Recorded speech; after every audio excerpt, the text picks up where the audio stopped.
You clicked on this video to finally understand the crying child, the most important, most misunderstood kid in the entire Five Nights at Freddy's timeline. And you're in the right place, because tonight we're going to walk through his story from the very beginning. Long before the bite of 83, long before the nightmares, and long before the Afton family started to fall apart. Most Five Nights at Freddy's fans only know him as the kid who died. But the real truth runs much deeper and far stranger. So get comfortable. Whether you're using this to fall asleep, study, or just relax, I promise there won't be any loud noises or jump scares. And if you enjoy calm, deep Five Nights at Freddy's lore, feel free to subscribe. Thank you. Part 1. The Afton Household. A broken family before the fall. The domestic environment that fostered the deepest traumas of the entire Five Nights at Freddy's saga was the Afton household, an outwardly normal suburban home that, even before the devastating bite of 83, was internally fractured and profoundly dysfunctional. This setting, primarily revealed through the minigames of Five Nights at Freddy's 4, and later illuminated by hints in Five Nights at Freddy's sister location, was the birthplace of the core conflict that would eventually consume the Fazbear entertainment empire. The family dynamic was characterized by emotional distance, fear, and a terrifying cycle of neglect and abuse, creating a pressure cooker environment where the final tragedy was, tragically, almost inevitable. At the center of this dysfunction was William Afton, the father and co-founder of the Fazbear brand. His defining characteristic as a parent was his profound emotional detachment and an all-consuming focus on his work. William's true interests lay in the cold, intricate mechanics of robotics, the lethal engineering of the springlock suits, and, later, the darker realms of observation and murder. His laboratory, his designs, and his obsession with the animatronics consumed his time and his mind, leaving a massive, unfillable void where a father's love and attention should have been. This distance not only starved his children of affection, but also created an environment where his terrifying work, the building of dangerous machines, the late-night experiments, infiltrated the domestic sphere, making the home itself feel unsafe and monitored. The role of the Afton mother in this domestic tragedy is marked by her profound absence. Her fate is left ambiguous in the early lore, often theorized as a figure of deep, unresolved grief or a victim of the family's escalating breakdown. Regardless of her specific fate, her lack of presence created a crucial gap in the household structure, eliminating the necessary emotional ballast and leaving the three children, Michael Afton, the older brother, Elizabeth Afton, the younger daughter, and the crying child, whose name is theorized to be Evan, to navigate their father's psychological darkness largely on their own. This absence further contributed to the household's instability, forcing the children into unnatural and often destructive roles to cope with the pervasive sense of fear and neglect. The relationship between the siblings reflected the internal strain of the household. Michael Afton, the eldest, responded to the trauma and the distance of his father by manifesting his own emotional turmoil through vicious, relentless bullying of his younger brother, the crying child. Michael's actions, the relentless scares, the emotional torture, the use of the animatronic masks, were likely a complex expression of his own fear, a desperate, warped attempt to gain his father's attention, or perhaps a transference of the fear and lack of control he felt in his own life. The crying child, highly sensitive and perpetually terrified, became the easy and available target for Michael's displaced trauma. Elizabeth Afton, though her role in the FNaF 4 minigames is minimal, was eventually drawn into her father's orbit of dangerous creations, reflecting the household's inability to protect any of its members. The environment was thus characterized by a terrifying lack of boundaries. The father's obsession became the children's danger. The older brother's trauma became the younger brother's torment. And the home, which should have been a sanctuary, became a place of surveillance and fear. The deep fragmentation of the Afton household was the necessary precursor to the series' most defining act of violence, the Bite of 83, confirming that the corporate horror story began not in a pizzeria, but in a profoundly broken family unit. Part 2. The Birth of the Crying Child. Personality, Fears and Sensitivity. The crying child, the foundational victim whose tragedy sets the course for the entire Afton family saga, is portrayed as the fragile emotional core of the early lore. His identity, often referenced in fan communities by the name Evan, is defined by a constellation of traits that made him uniquely vulnerable to the horrors surrounding him, and tragically susceptible to his older brother's emotional abuse. Understanding his personality is key to grasping why the events of 1983 had such a devastating final impact on the entire franchise timeline. The Crying Child was characterized by an extreme, pervasive sensitivity. He was easily overwhelmed by loud noises, sudden movements, and any perceived threat, making the chaotic, music-driven environment of the family restaurants, Fredbear's family diner, and the subsequent pizzerias an absolute terror for him. This hypersensitivity resulted in a state of near-constant isolation and fear, a world where he navigated his home and the outside world with an overwhelming sense of dread. His constant tears, the literal crying that defined his title, were a physical manifestation of the emotional distress he was unable to process or escape. His greatest source of comfort, and a poignant symbol of his isolation, was the Fredbear plush. This single object was his constant companion, his substitute protector, and his only reliable source of conversation and reassurance throughout the long, frightening days documented in the minigames. The plush toy's presence underscores the crying child's desperate need for an external source of safety, a need that was completely unfulfilled by the distant negligence of his father and the active malice of his older brother, Michael. The root of his crippling fear of the animatronics was entirely grounded in the reality of his father's work. Unlike a typical childhood fear of mascots, the crying child's terror was justified. He was likely a direct, frightened observer of William Afton's unsettling work behind the scenes.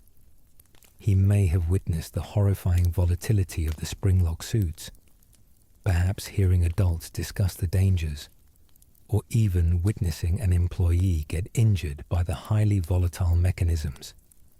He likely saw his father working late in his private, locked observation room, performing mechanical tasks that were deeply disturbing and unnatural, causing the child to internalize the animatronics not as friendly characters, but as lethal, unstable machines under the malevolent control of his frightening father. This unique combination of sensitivity, isolation, and justified fear made the crying child the perfect victim for his older brother's psychological torment. Michael Afton's relentless pranks, using the frightening animatronic masks and locking his brother in closets, amplified the crying child's existing trauma to an unbearable level. His fear was not a childish whim. It was a deeply ingrained rational response to the unsafe, dysfunctional world his father had engineered. His pervasive, unaddressed terror became the essential emotional ingredient that allowed the final prank to escalate into a fatal tragedy, ensuring that the death of this highly sensitive and isolated little boy became the ultimate catalyst for the entire supernatural horror that would consume the Afton legacy. Part 3. Fredbear Plush, Protector, Conscience, or Father's Surveillance. The Fredbear plush is arguably the most enigmatic and narratively complex element of the Crying Child story, serving as his primary companion and the source of the iconic cryptic dialogue throughout the Five Nights at Freddy's 4 minigames. The plush's role shifts dramatically depending on the moment in the narrative, leading to multiple intersecting interpretations that collectively define the Afton family's systemic failure. Protector, psychological anchor, and, most chillingly, a literal tool of surveillance. The most pragmatic and frightening interpretation is that the plush was a direct tool of William Afton's surveillance. Afton, utilizing his advanced engineering skills and paranoia, is strongly suggested to have embedded a camera or microphone system into the Fredbear plush, allowing him to track and remotely speak to his son.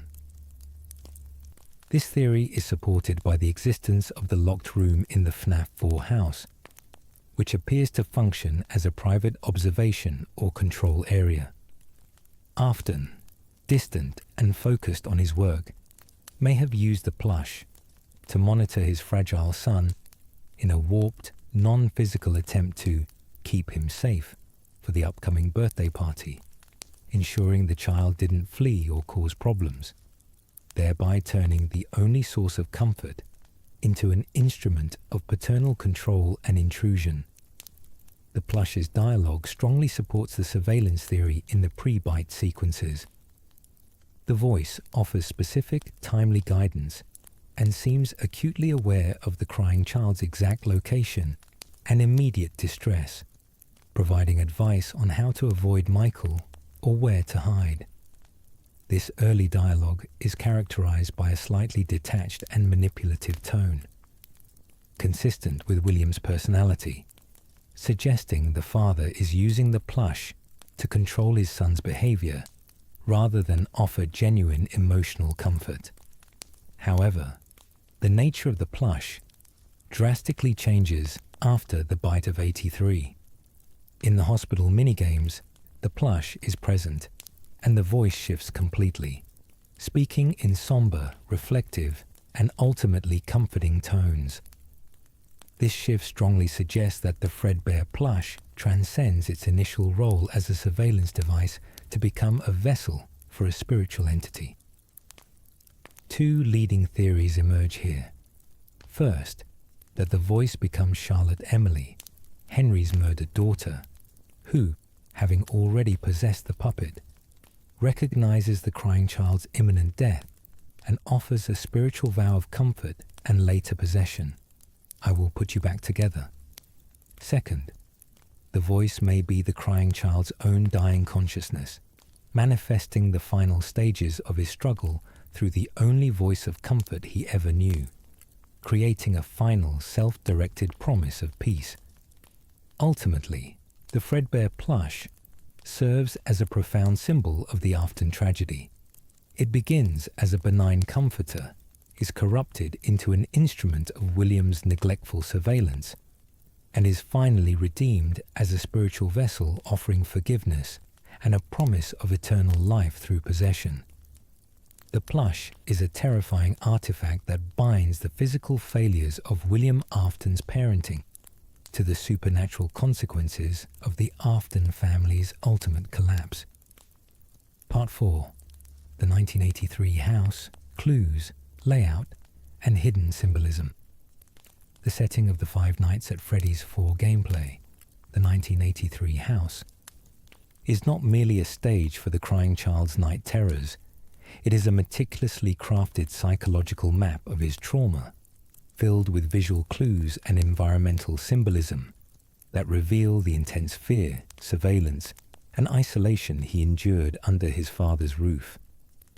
The layout itself is a chilling portrait of a broken home where safety was an illusion and every corner held the threat of fear.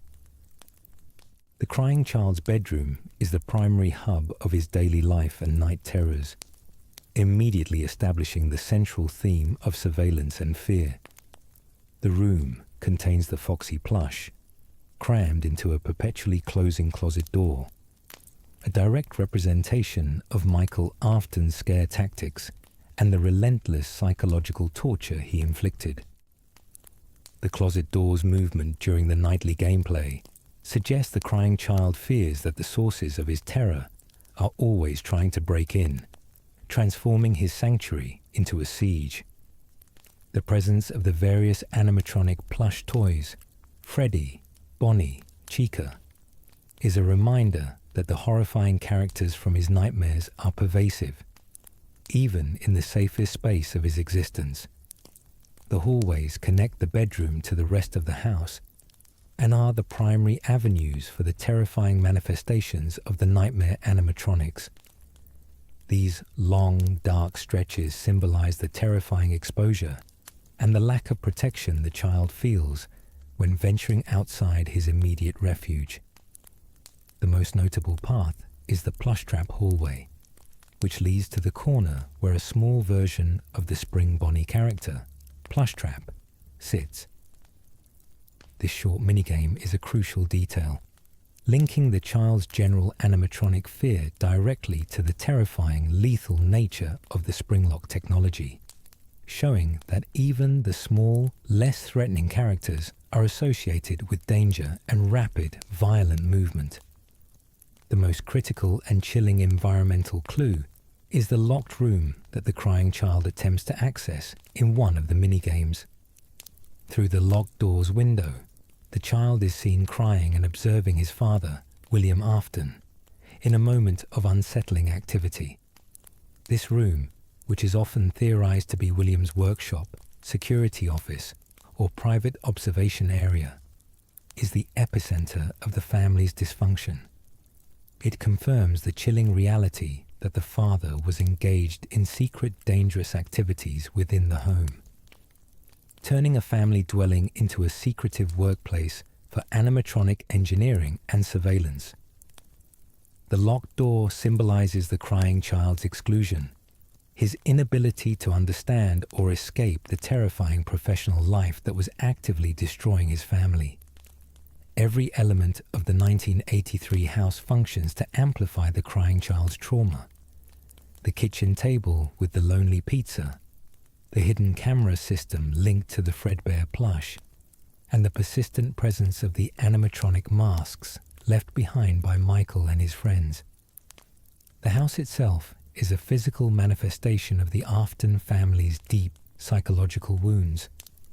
A cold, confusing, and intensely monitored environment that completely fails to offer comfort or safety, setting the perfect stage for the final, fatal tragedy. Part 5.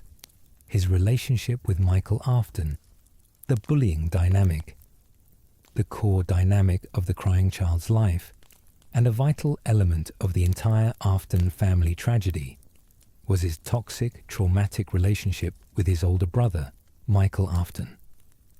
This dynamic, far exceeding standard sibling rivalry, was one of sustained, relentless psychological torture and fear, driven by Michael's own complex trauma and culminating in the accidental death of his younger brother. Michael Afton's behavior was characterized by an escalating pattern of torment. He did not merely tease his brother. He actively sought to maximize the crying child's known, debilitating fear of the animatronics. The minigames show Michael and his gang of friends constantly terrorizing the victim, using Foxy, Freddy, Bonnie, and Chica masks to amplify the scares. These masks were not random. They were physical representations of the very characters the crying child feared the most, transforming his brother and his brother's friends into the embodiment of his nightmares. The cruelty ranged from simple jump scares in the hallways to the more intense psychological abuse of locking the crying child in his bedroom closet, leaving him alone and terrified with the Foxy plush, directly correlating the animatronics with inescapable confinement. The motivations behind Michael's bullying are deeply rooted in the dysfunction of the Afton household and the extreme emotional distance of his father, William. Michael's actions can be interpreted as a warped, desperate attempt to gain William Afton's attention, even if that attention was negative. By asserting dominance and control over his younger brother, Michael may have been attempting to compensate for the overwhelming lack of control he felt in his own life, a life dominated by a distant, frightening, and potentially abusive father. Furthermore, by acting out the violence of the animatronics, Michael may have been displacing his own subconscious fear of his father's dangerous work onto the vulnerable crying child. The key result of this abusive dynamic was the crying child's profound and permanent sense of hopeless isolation. His constant tears and reliance on the Fredbear plush were a direct response to the fact that the primary source of protection, his family, was instead the primary source of his pain. There is no evidence in the minigames that the Afton parents, particularly William, ever intervened to stop the severe bullying, confirming the pervasive neglect that enabled Michael's behavior to escalate unchecked. The enduring power of this broken relationship is realized in the later FNaF games, where Michael Afton carries the lifelong crippling guilt of his actions.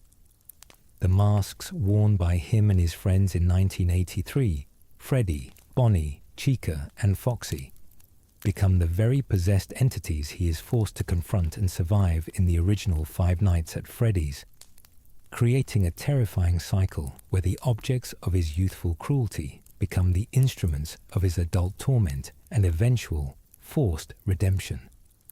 The bullying dynamic, therefore, was the essential human spark that ignited the Afton family's self-destruction, moving the narrative from simple neglect to irreversible tragedy.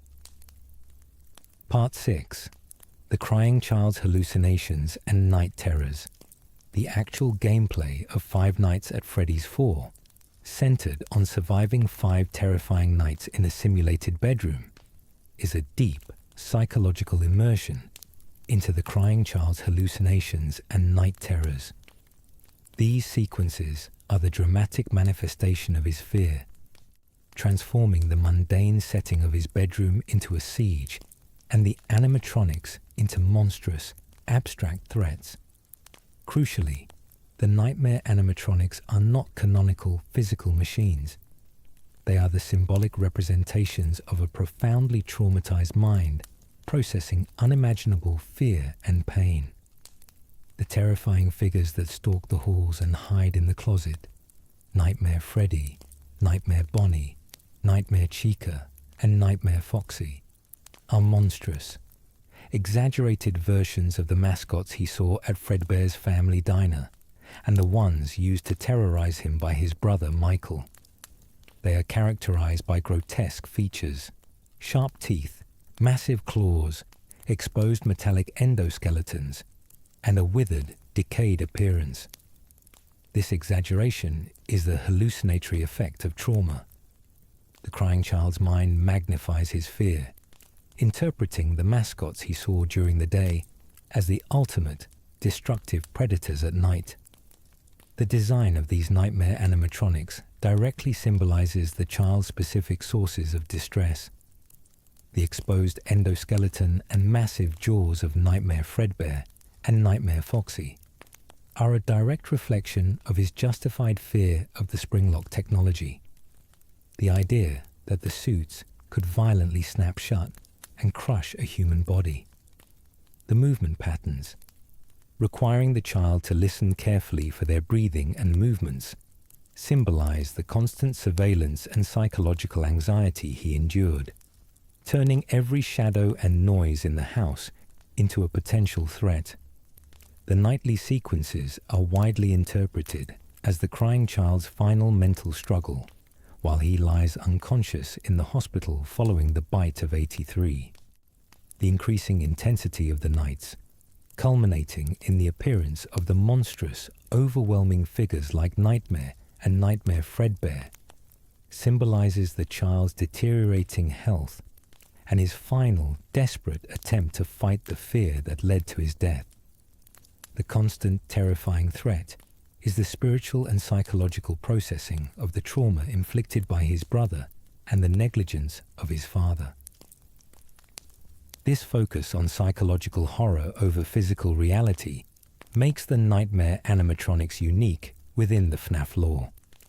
They are the purest expression of the franchise's thematic focus on the pervasive nature of trauma.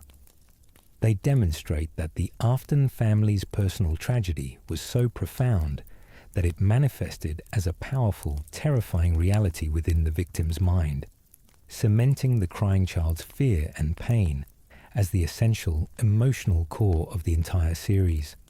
The nightmares are the silent scream of a deeply sensitive child who was failed by everyone around him. Part 7. Fredbear's Family Diner, the world he feared. For the sensitive and chronically fearful crying child, Fredbear's Family Diner was not a place of joy or celebration, but a deeply unsettling environment that represented the apex of his greatest fears, the terrifying combination of dangerous machines and uncontrolled chaos. His recurring presence at the diner, forced by his father's professional association and his eventual birthday party, amplified his existing trauma to an unbearable level, establishing the location as the inevitable setting for his final fatal tragedy. The minigames in Five Nights at Freddy's 4 vividly portray the crying child's reaction to the diner. He is crying constantly, both when being reluctantly taken there and when the actual party is in full swing. This is not simple childish petulance. It is a primal, justified fear of the location itself. To the crying child, the diner was a confusing, overwhelming sensory environment, filled with loud synthetic music, noisy crowds, and, most terrifyingly, the huge, looming presences of the two primary, lethal mascots, Fredbear and Spring Bonnie. The source of his terror was not the superficial appearance of the mascots, but his likely internalized knowledge of the danger they represented. He was William Afton's son. He likely heard adults talking about the high-risk nature of the springlock suits, or possibly even witnessed a near accident or employee injury. To the crying child, the Fredbear's Family Diner stage was an unpredictable, highly volatile place where the cheerful, singing performers were, in reality, large, unstable machines with powerful jaws and the capacity to crush human bodies. The place where the world saw happiness and fun, the crying child saw only mechanical danger and imminent threat. The layout and operation of the diner also contributed to his fear of feeling trapped and unsafe. The crying child's perception was likely that of a confusing, crowded space where he was exposed, vulnerable, and constantly susceptible to the bullying of his older brother, Michael Afton, and his mask-wearing friends. The diner, with its constant movement and lack of quiet private spaces, was the antithesis of the isolated safety he desperately sought, forcing him into the terrifying presence of the very machines he feared the most. The role of Fredbear's Family Diner in the crying child's life is tragically ironic. It was the physical manifestation of his father's professional ambition and creative genius, the place where William sought to create a monument to entertainment.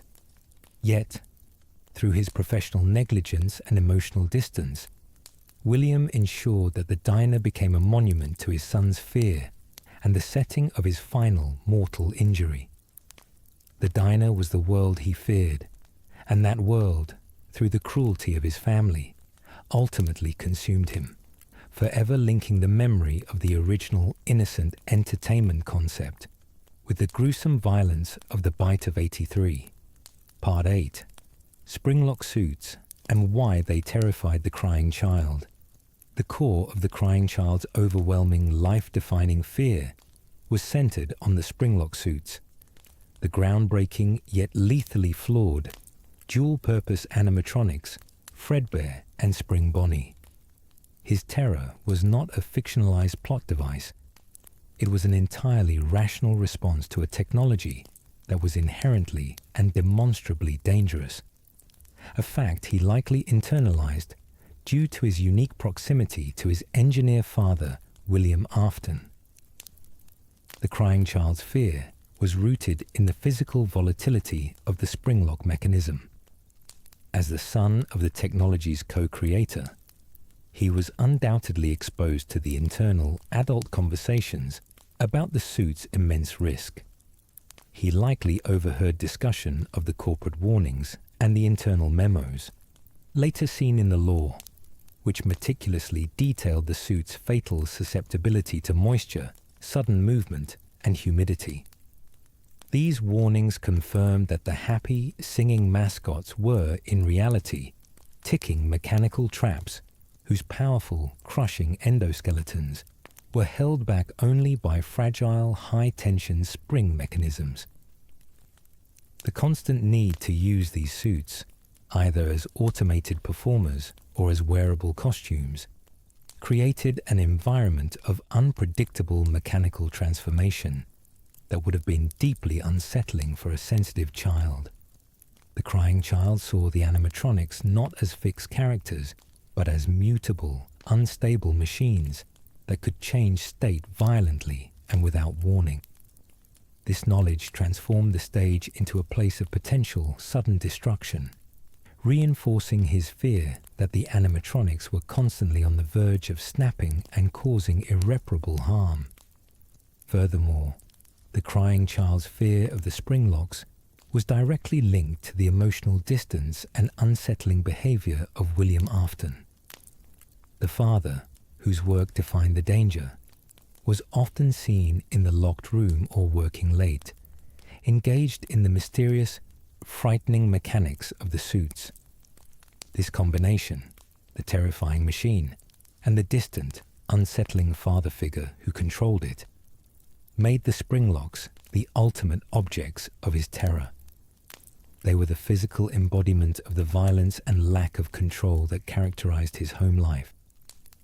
The entire tragedy of the Bite of 83 is predicated on this justified fear. The fact that the crying child's final panic-induced tears and distress likely contributed to the very mechanism he feared, the failure of the Springlocks to snap shut, is the ultimate cruel irony of the story. His greatest fear, entirely rational and based on his father's creations, became the literal instrument of his death, confirming that the lethal nature of the Springlocks was the central, devastating mechanism of the Afton family's self-destruction. Part 9. The birthday incident setup, pranks, patterns, and escalation. The events of the Bite of 83 were not an isolated moment of cruelty, but the devastating climax of a weeks-long escalating pattern of psychological abuse orchestrated by Michael Afton and his friends. The birthday incident setup was a slow, deliberate tightening of the emotional noose around the crying child, demonstrating a profound failure by the adults, William Afton and the restaurant staff, to intervene in a toxic, dangerous dynamic. The bullying had established a clear, traumatic pattern of behavior. Michael and his gang had repeatedly terrorized the crying child, using the animatronic masks and various scare tactics to elicit the desired reaction of tears and panic. The earlier pranks, the closet confinement, the sudden jump scares in the hallways, the constant mocking, were all rehearsals for the final grand act of cruelty. This escalation suggests that Michael was constantly pushing the boundaries, finding new and more severe ways to inflict fear, possibly fueled by the total absence of paternal correction or discipline. The choice of the crying child's birthday party as the setting for the final prank amplified the psychological impact. A birthday should be the single safest, most celebrated day of a child's life. By choosing this moment, Michael transformed the expectation of joy into a terrifying act of humiliation and distress. The presence of the festive crowd provided Michael and his friends with a perverse audience, raising the stakes and increasing the pressure on Michael to perform the ultimate act of cruelty and bravado. The specific decision to target the Fredbear stage and the Fredbear animatronic was the peak of the escalation.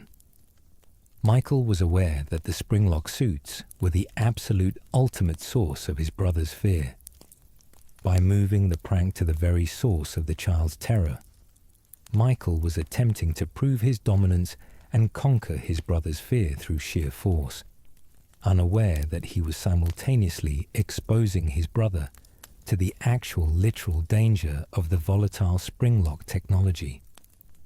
The minigames leading up to the bite clearly illustrate this escalating distress, showing the crying child begging and crying for help, attempting to escape the confines of the diner and his brother's torment. The final moment of the prank, the lifting of the child and the forced proximity to the animatronic's jaws, was the inevitable consequence of a weeks-long process of emotional abuse that was systematically ignored by the negligent adults in the Afton household. The birthday incident setup was the tragic narrative crescendo, where the culmination of Michael's unaddressed trauma and the crying child's pervasive fear finally met the lethal reality of William Afton's engineering, ensuring a fatal outcome. Part 10. The Bite of 83. What actually happened? The Bite of 83 is the single most important physical event in the Five Nights at Freddy's lore.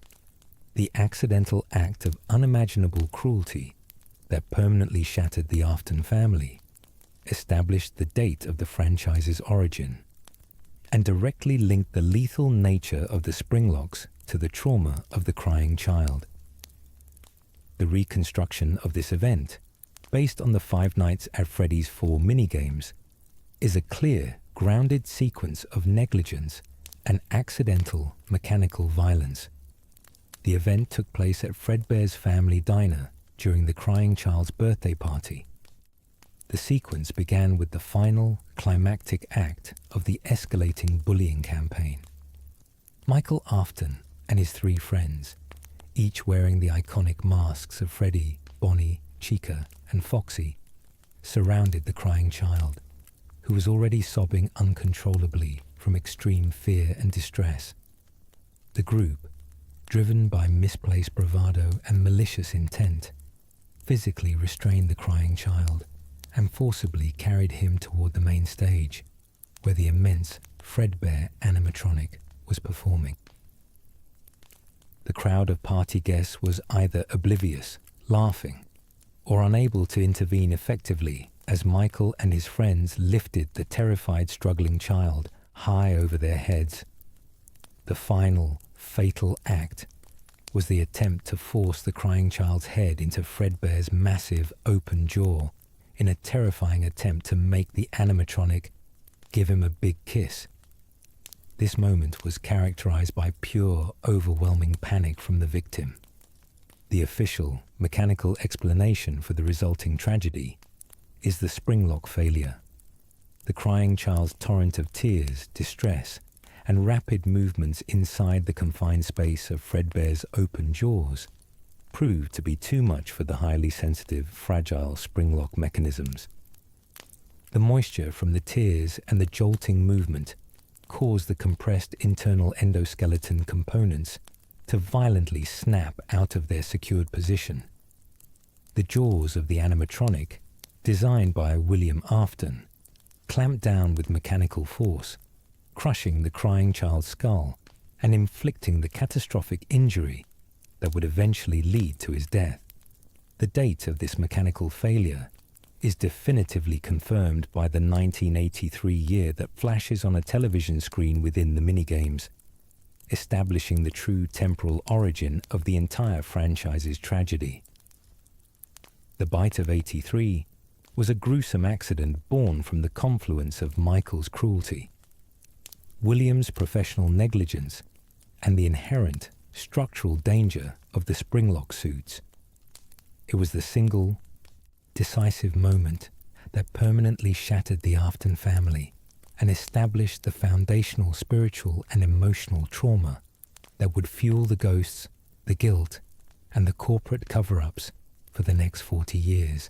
Part 11. Aftermath of the bite, the hospital, William, and Michael's guilt. The immediate consequence of the devastating bite of '83 was a rapid, traumatic shift in the narrative from the chaotic noise of Fredbear's family diner to the sterile, grim silence of a hospital room. The aftermath, vividly portrayed in the final minigames of Five Nights at Freddy's 4, serves as the emotional and psychological ground zero for the entire Afton family saga, confirming the fatal consequences of the accident and revealing the immediate emotional fallout on the surviving members. The minigames graphically illustrate the crying child lying in a hospital bed. The visuals are stark and deliberate, using minimal pixel art to convey maximum impact. The presence of IV bags, bottles of pills, and a heart monitor that eventually flatlines clearly signifies the child's critical medical condition and ultimate death. This scene is somber and quiet, lacking the terrifying soundscape of the nightmares, underscoring the finality of the tragedy. The Fredbear plush, his only constant source of comfort, is often visible, a tragic sentinel watching over the child's final moments, suggesting the plush's role has transformed from a tool of surveillance into a purely spiritual comforter. The psychological impact on the killer's father, William Afton, while not explicitly shown through tears or remorse, was profound and devastating, driving him deeper into the abyss of his own madness and obsession. The death of his son, the victim of a machine that William himself designed, was an unbearable burden of guilt and professional failure. It is theorized that this trauma was the final catalyst that pushed William Afton from mere negligent engineer into the fully fledged serial murderer.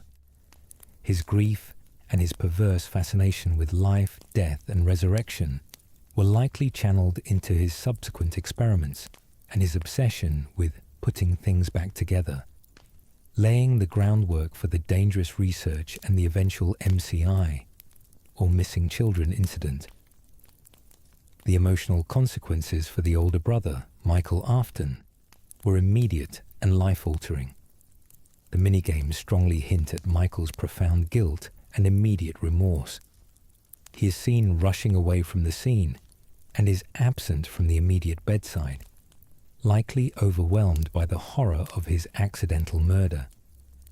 The crying child's death became the defining tragedy of Michael's entire existence. It was the crushing weight that would shape his every subsequent action, driving him into a lifelong quest for atonement and redemption, compelling him to confront his father's messes, clean up the spiritual contamination, and effectively dedicate his adult life to undoing the terrible mistake he made on his younger brother's birthday. The hospital aftermath was the point of no return for the Afton family. It resulted in the death of the emotional center of the family, the descent of the father into depravity, and the emergence of the older brother as a perpetual seeker of redemption, establishing the core conflict that would propel the entire FNaF narrative forward. Part 12. I will put you back together, meaning and interpretations. The line, I will put you back together, spoken by the Fredbear plush in the crying child's final moments in the hospital, is one of the most iconic, cryptic, and profound statements in the entire Five Nights at Freddy's lore. This single phrase is imbued with layers of narrative ambiguity and spiritual promise, simultaneously offering comfort, foretelling scientific horror, and foreshadowing the eventual resolution of the spiritual saga. On its most basic, immediate level, the phrase functions as a simple promise of comfort and forgiveness. Uttered by the crying child's only consistent companion, the line assures the dying boy that his fear and pain are ending, and that some form of peace or restoration awaits him. In this interpretation, the voice represents the crying child's own dying consciousness, manifesting a final, desperate wish for resolution and acceptance, ensuring that his final thoughts are not of terror, but of hope. However, the line takes on a far more terrifying meaning when viewed through the lens of William Afton's scientific obsession and later actions. Given William's engineering genius and his subsequent obsession with death and resurrection, the line can be interpreted as William's desperate, warped vow to use his scientific knowledge to reverse his son's fate. This interpretation links directly to the events of Sister Location, where William builds the fun times and the Circus Babies entertainment and rental facility, systems that are involved in the collection and reconstruction of pieces, and perhaps even the eventual fate of Michael Afton, being reconstructed after his own death. The promise is thus fulfilled through technological dark means, turning a phrase of comfort into a precursor for terrifying human experimentation. The most potent and canonical interpretation, however, is the spiritual vow, a commitment from an external spiritual entity to ensure the crying child's survival through possession. In this reading, the voice is Charlotte Emily, Henry's daughter, already possessing the puppet, or a protective spiritual guide, promising that though the body will die, the soul will not be lost. This interpretation links the crying child's spirit directly to the most likely vessel, Golden Freddy, who possesses the Fredbear suit, thereby putting the soul back together by attaching it to the object of his greatest fear. This ensures the crying child's powerful, vengeful spirit remains active within the core Fazbear haunting, continuing to fight against his father's evil. Ultimately, "I will put you back together" serves as the spiritual thesis statement for the entire franchise. It is a vow that acknowledges that nothing in the Five Nights at Freddy's universe, neither a life nor a tragedy, is ever truly finished. It guarantees that the crying child's trauma will not end with his death, but will be perpetually recycled into the spiritual energy that fuels the decades-long cycle of revenge, guilt, and horror that defines the Afton saga. Part 13. The Crying Child's Death, Confirmed Lore and Symbolism. The single, unambiguous, and foundational fact of the Crying Child's story is his confirmed death following the bite of 83. This reality is crucial because it provides the definitive catalyst for the entire series, transforming the Afton family's dysfunction into a literal, enduring supernatural horror. The lore, particularly the conclusion of the Five Nights at Freddy's 4 minigames, is clear on this point, leaving no room for speculation about his physical survival. The hospital minigames provide the visual confirmation, the flatlining heart monitor, and the somber farewell from the Fredbear plush, followed by the definitive shift in the narrative, solidify his demise. The crying child is the only confirmed fatal victim of the two major bite incidents in the franchise, the other being the bite of 87, which, while grievous, the victim survived with the loss of the frontal lobe. This distinction is critical to understanding the unique weight of the bite of 83 in the overall timeline. The crying child's death is not just a tragic end. It is the genesis event for the vast majority of the lore that follows. His demise triggers an irreversible chain reaction. It sends William Afton on his descent into full-blown madness, driving his obsession with murder and the quest to understand and harvest souls. It solidifies Michael Afton's lifelong burden of guilt, forcing him to seek atonement by confronting his father's creations. Most importantly, it ensures that the crying child's soul remains bound to the physical world, setting the stage for the powerful spiritual haunting that defines the franchise. In terms of symbolism, the crying child's death represents the complete and total loss of innocence for the entire Fazbear Entertainment brand. The dream of family fun and pure entertainment died with him, replaced by the grim reality of corporate negligence, family dysfunction, and supernatural vengeance. He is the original quintessential victim whose fear and pain are the fundamental spiritual energy that animates the entire universe of horror.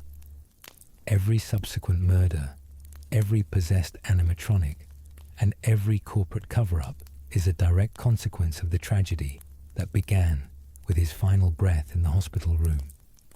The crying child's confirmed death is the immutable anchor of the narrative, the point to which all subsequent supernatural events and corporate lies can be traced, confirming his status as the most important and foundational victim in the complex history of the franchise. Part 14. The CC's Spirit, How He Haunts Fredbear Golden Freddy.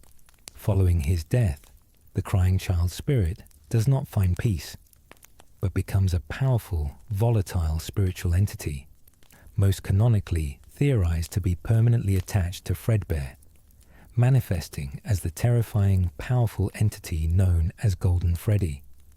This act of possession is the spiritual realization of the promise, "I will put you back together," ensuring his eternal role in the Fazbear haunting. The core principle of spiritual attachment in the Five Nights at Freddy's universe dictates that a soul typically possesses the closest or most emotionally significant object at the moment of death. Given that the crying child's final, traumatic moments were spent trapped in the jaws of the Fredbear springlock suit, and that the Fredbear plush was his final companion, it is highly logical and strongly supported that his soul became bound to the discarded or stored Fredbear suit. This suit, often appearing as the golden, withered animatronic Golden Freddy, or its nightmarish variant, Nightmare Fredbear, is the ultimate manifestation of his fear and his vengeful power. As Golden Freddy, the crying child's spirit exhibits characteristics that align perfectly with his traumatic death. Intense hallucinations and glitches. Golden Freddy is often associated with crashing the game, appearing as a terrifying, static-ridden phantom. This glitching appearance reflects the traumatic, sudden, and violent nature of the Bite of 83, a sudden, violent mechanical failure that ended his life. Teleportation and incorporeality. Golden Freddy's ability to appear instantly, usually slouched and lifeless, reflects the crying child's final moments of helplessness and the incorporeal nature of his soul, granting him immense power over the physical world's rules. Vengeful power. His rage, fueled by the cruelty of his brother and the negligence of his father, is channeled through this highly unstable animatronic form, making him one of the most unpredictable and dangerous threats in the original pizzeria locations. The fact that the crying child possesses the Fredbear suit, the literal instrument of his death and the object of his ultimate fear, is deeply symbolic. His spirit is put back together not in a state of rest, but in a state of eternal, traumatic attachment to his greatest source of pain. This ensures that the ghost of the crying child becomes an indispensable, active force in the perpetual fight against William Afton. He is one of the spiritual leaders of the haunted animatronics, using his unique power to torment his older brother, Michael, the Night Guard, and continually sabotage the corporate entity that enabled his death. His presence as Golden Freddy is the permanent, glaring evidence that the Afton family's internal tragedy will forever be the external reality of the Fazbear brand. Part 15. The Hospital Minigames and Hidden Messages. The 8-bit hospital minigames that conclude the Five Nights at Freddy's 4 narrative are not mere transitional cutscenes. They are a critical source of hidden lore, conveying the final stages of the crying child's life through subtle, powerful visual and auditory cues. These scenes function as the narrative's definitive confirmation that the previous FNaF 4 gameplay was a subjective, trauma-induced reality, and they provide crucial details about the environment and the final emotional exchanges. The minigames are filled with deliberate hidden messages and symbolic iconography. The presence of IV bags, bottles of pills, and bouquets of flowers on the bedside table are realistic, sober details that ground the surreal horror of the nightmares in the undeniable reality of a hospital room. The lack of movement and the slow, somber pace contrast sharply with the frantic terror of the gameplay, signifying the crying child's rapidly approaching, inevitable death. The removal of a heart monitor from the scene, followed by the flatlining sound effect in the background, is the final auditory confirmation that life support has ceased. The most potent element is the tone shift of the Fredbear plush. In the minigames preceding the bite, the plush's voice is sharp, guiding, and manipulative, supporting the theory of William Afton's surveillance. However, in the final hospital scene, the plush's dialogue changes to the cryptic, comforting, and spiritual line, "I will put you back together." This shift marks the transition from the physical world of William's control to the spiritual world of the haunting. The voice is no longer the negligent father's command, but the spiritual promise of the soul's continued existence, potentially channeled through the protective soul of Charlotte Emily or the crying child's own dying mind. Furthermore, the minigames feature small figures, representing children, or possibly even the crying child's own siblings, who momentarily surround the bed before vanishing. These fleeting images symbolize the crying child's profound isolation, even in his final moments, highlighting the fact that his father is absent, driven by his own trauma and guilt, and his brother, Michael Afton, is likely overwhelmed by guilt and avoiding the scene. The crying child dies alone, surrounded only by the machines and the voice of his plush. The hospital minigames act as the essential emotional core of the lore. They take the terrifying, abstract fear of the nightmares and ground it in the horrifying, tangible reality of a child's death, ensuring that the source of the franchise's decades-long horror is firmly rooted in the final, somber moments of a single, deeply sensitive, and abused little boy. Part 16. Michael's long-term guilt and redemption arc begins. The accidental murder of the crying child in the bite of 83 did more than just kill his younger brother. It forged Michael Afton's identity, sentencing him to a lifelong penance and initiating his crucial redemption arc. This profound guilt is the primary human motivation driving Michael's actions throughout the entire series, transforming him from a childish bully into the franchise's enduring, sympathetic protagonist.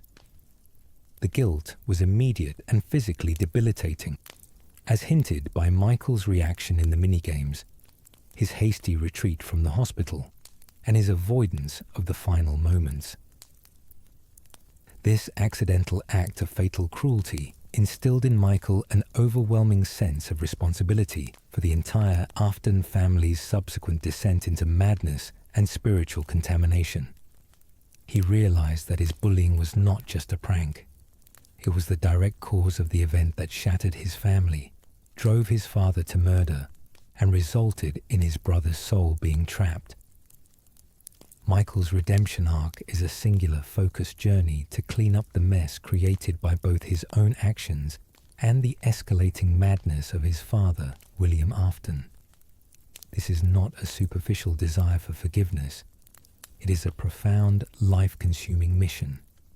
His entire existence becomes dedicated to neutralizing the spiritual and technological evils unleashed by his family. This includes confronting the animatronics. Michael repeatedly takes the dangerous night guard jobs at various Fazbear locations, willingly placing himself in harm's way to face the possessed entities, including the spirit of his younger brother, Golden Freddy, seeking to release the trapped souls. Cleaning up the MCI.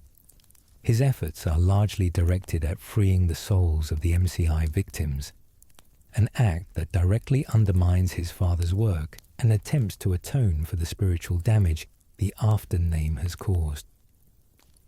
The pursuit of William. Michael's quest culminates in his attempts to track down and neutralize his father, William Afton. Recognizing that the removal of the killer is the only way to truly break the cycle of violence, Michael's eventual journey, which leads to his own gruesome, protracted death and subsequent reanimation as a decaying purple-skinned figure, is the ultimate physical manifestation of his penance. His life becomes a permanent state of suffering, a living memorial to the sin he committed in 1983.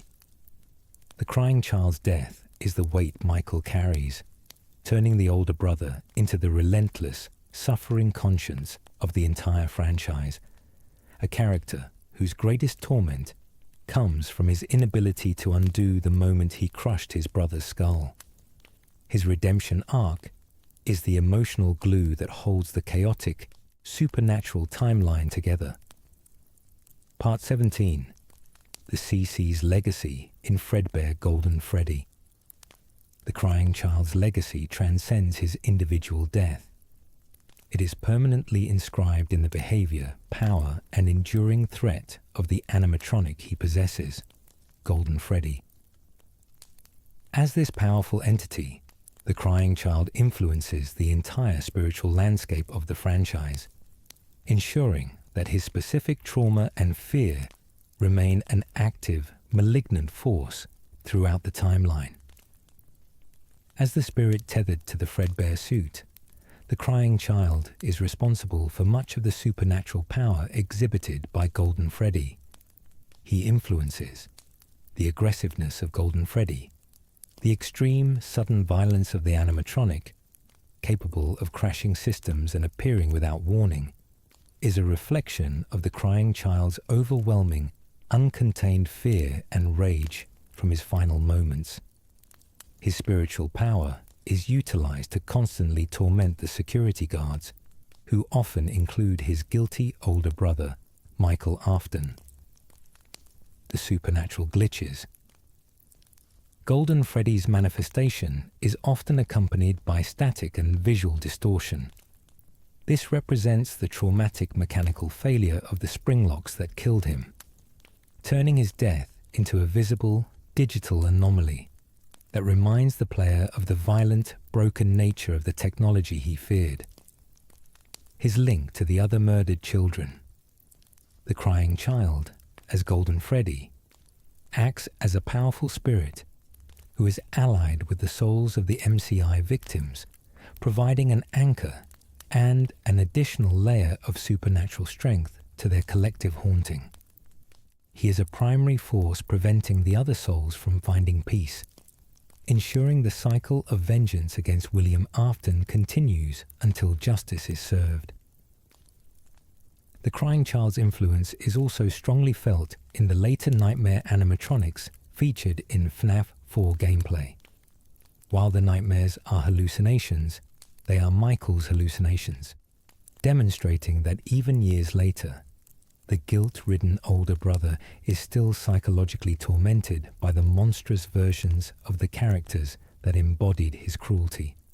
The crying child's lasting legacy is not just the animatronic he possesses, but the psychological torment he inflicts, passively or actively, on his brother. In essence, The crying child's time as Golden Freddy is his terrifying form of eternal defense. The boy, who was unable to defend himself from his brother and his father's technology, transforms into a powerful, vengeful ghost capable of striking fear into anyone associated with the Fazbear name.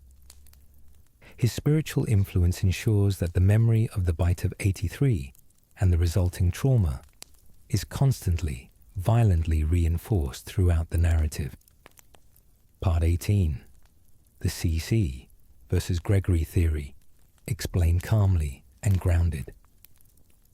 One of the most persistent and debated theories in the modern Five Nights at Freddy's lore is the claim that Gregory, the protagonist of Security Breach, is either a reincarnation of the crying child or a sophisticated android duplicate.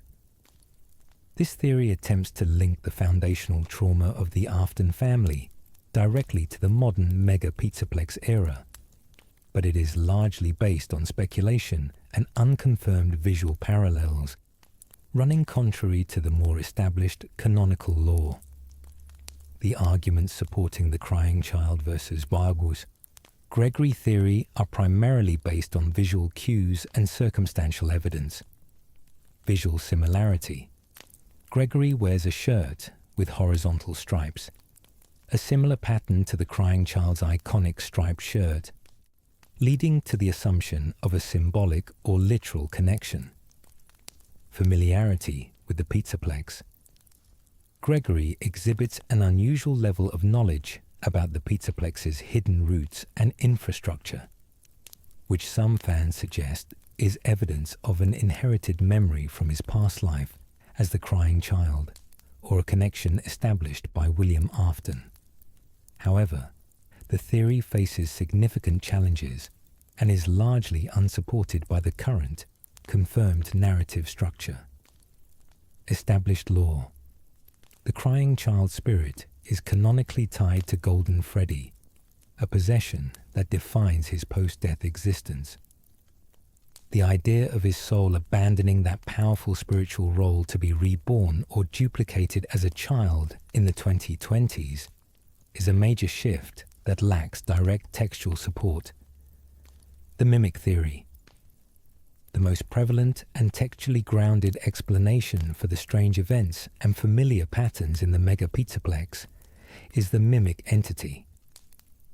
The mimic, an advanced AI capable of copying and recreating voices and behaviors, better explains the recurring patterns of violence and familiarity without resorting to complex reincarnation plots. The mimic could simply be copying behaviors learned from the Afton tragedy. Corporate manipulation. The modern Fazbear Entertainment LLC is focused on creating propaganda and exploiting nostalgia. Any similarities between Gregory and the crying child are most likely intentional Easter eggs placed by the developers, either in-universe or meta-narratively, to create a sense of cyclical horror, not to confirm a literal rebirth. In conclusion, while the Gregory, Joshua, crying child theory provides a compelling emotional link, it remains largely speculative. The confirmed canon points to the crying child possessing Golden Freddy and being an active, ghostly participant in the historical haunting. The modern narrative is far more concerned with the terrifying, highly effective AI of the mimic entity and the corporate manipulation of the Afton legacy, making the theory an emotionally potent, but ultimately unconfirmed piece of fan speculation. Part 19. The crying child's role in the Afton family collapse.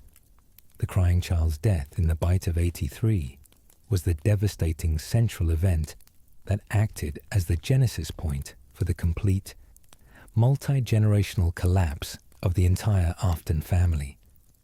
His tragedy was not a consequence of the horror. It was the initiator of the horror, guaranteeing that the family's internal strife would spill out into the corporate world, contaminating everything it touched.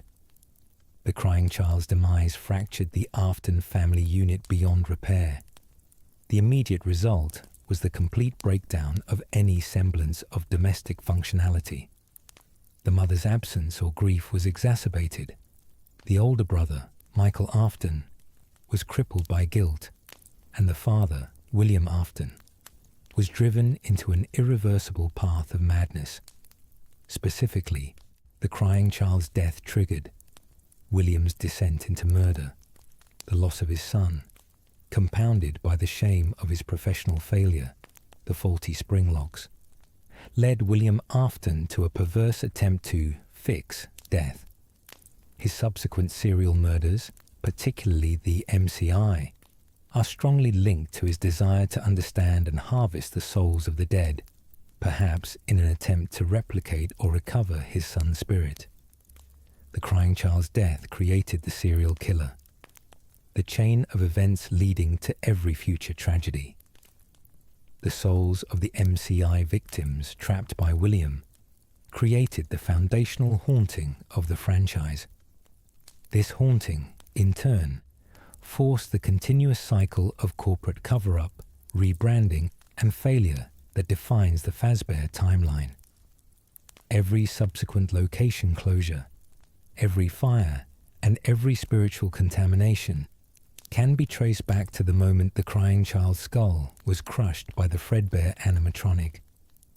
Michael's perpetual atonement, Michael's lifelong mission to find and confront his father, clean up the animatronic spirits, and eventually suffer his own death and reanimation, is all sourced from the crippling guilt he felt over the final prank. The crying child's death created the reluctant hero. The crying child's role was to be the ultimate innocent victim, whose physical death was required to start the spiritual war that defines the series.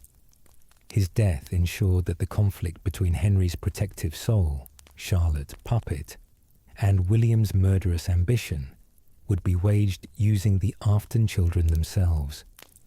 One becoming a vengeful ghost, Golden Freddy, and the other becoming a tireless, suffering hunter, Michael. His tragedy cemented the entire franchise as a story of a family's self-destruction through negligence and madness. Part 20. The Crying Child's Full Legacy, from 1983 to Security Breach. The Crying Child's Full Legacy is his enduring status as the emotional core and the spiritual foundation of the entire Five Nights at Freddy's narrative. Though his life was short and tragic, ending in the bite of 83, his impact extends far beyond the hospital bed, influencing every subsequent character, location, and major event up to the modern Security Breach era. His legacy is built on the power of sympathy in tragedy. He is the quintessential symbol of the franchise's loss of innocence, the vulnerable child who was failed by his father, abused by his brother, and killed by the technology designed for his entertainment. This initial, raw emotional wound provides the necessary gravity for the entire supernatural saga. His physical death resulted in his spiritual power. As Golden Freddy, he became a formidable, glitching ghost, a persistent, uncontainable force that actively contributes to the haunting of every original pizzeria. His soul ensured that the spiritual contamination of the Fazbear brand was robust, deep, and tied directly to the founding family's tragedy. Crucially, his legacy is maintained through the guilt and actions of Michael Afton.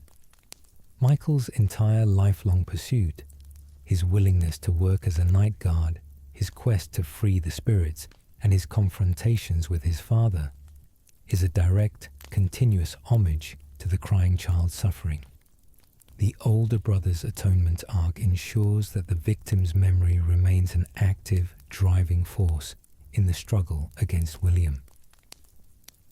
Even in the modern era of the Mega Pizzaplex and the digital threat of Glitch Trap and the Mimic, the crying child's trauma persists.